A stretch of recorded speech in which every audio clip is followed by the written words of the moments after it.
வணக்கம். பல நாள் திருடன் ஒரு நாள் அகப்படுவான் என்பதற்கேற்ப தற்பொழுது ஸ்டாலின் அவர்களது தலை சிக்கியுள்ளது என்றே கூறலாம். சென்னையில் ஸ்டாலினுக்கு எதிராக தற்பொழுது பாமகவினர்கள் போராட்டத்தை நடத்தி வருகிறார்கள். இதனை கட்டுப்படுத்துவதற்கு போலீஸும் குவிக்கப்பட்டுள்ளது. குறிப்பாக தமிழகத்தில் மூத்த அரசியல் கட்சி தலைவர்களில் ஒருவர்தான் அன்புமணி ராமதாஸ் அவர்கள். ஐயா ராமதாஸ் அவர்கள் என்று அன்புமணி அவர்களால் அழைக்கப்படக்கூடிய வகையில் தனது தந்தையே வெட்டியான் என்று எப்படி ஸ்டாலின் கூறலாம் என்றும், தமிழகத்தில் மட்டுமல்ல இந்தியா முழுவதும் கருத்து சுதந்திரம் இருக்கிறது, அதுவும் ஆதாரத்துடன் நாங்கள் வெளியிட்டிருக்கிறோம். அதானிக்கும் ஸ்டாலின் குடும்பத்திற்கும் தொடர்பு இருக்கிறது.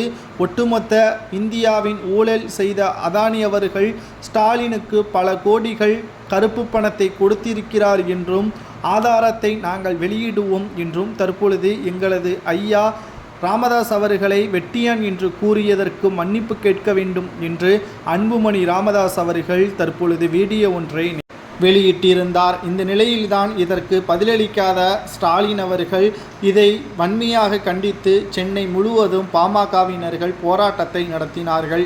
மேலும் அனுமதியின்றி போராட்டம் நடத்ததன் காரணமாக காவல்துறையினர் தடியடி மூலமாக பாமகவினர்களை விரட்டியடித்தார்கள். ஒரு காலத்தில் பாமகவின் உதவி இல்லாமல் திமுக ஆட்சி அமைத்திருக்காது என்றும், அப்பொழுது துணை முதல்வராக ஸ்டாலின் அவர்கள் பொறுப்பேற்றிருக்க முடியாது, முதல்வராக கருணாநிதி அவர்கள் பொறுப்பேற்றிருக்க முடியாது, அப்பொழுது ராமதாஸ் ஐயா தேவைப்பட்டது, இப்பொழுது உங்களுக்கு தேவையில்லையா? இந்தியாவில் மூத்த அரசியல் கட்சி தலைவர்களில் ஒருவர்தான் ஐயா ராமதாஸ் என்றும் தெரிவித்திருக்கிறார் அன்புமணி ராமதாஸ் அவர்கள். மன்னிப்பு கேட்கும் வரை போராட்டம் தொடரும், நிச்சயமாக இதை நாங்கள் சும்மா விடமாட்டோம் என்றும், தமிழக அரசு அனைவரையும் சமமாக மதிக்க வேண்டும், தற்பொழுது வெட்டியான் என்ற சொன்னதற்காக மன்னிப்பு கேட்க வேண்டும் என்று அன்புமணி ராமதாஸ் அவர்கள் தனது ஆதரவாளர்களுடன் போராட்டத்தை நடத்தி வருகிறார். மேலும் தடியடி மூலமாக காவல்துறையினர் அவர்களை அடித்து விரட்டி வந்த வீடியோ சமூக வலைதளங்களில் வைரலாக பரவி வருகிறது. அதானிக்கும் ஸ்டாலின் குடும்பத்திற்கும் தொடர்பு இருக்கிறது என்பதை உறுதிப்படுத்துவோம் என்றும், அதை வீடியோ மூலமாக ஆதாரத்தை நாங்கள் காண்பிப்போம் என்றும் அன்புமணி ராமதாஸ் அவர்கள் தெரியப்படுத்தியிருக்கிறார்.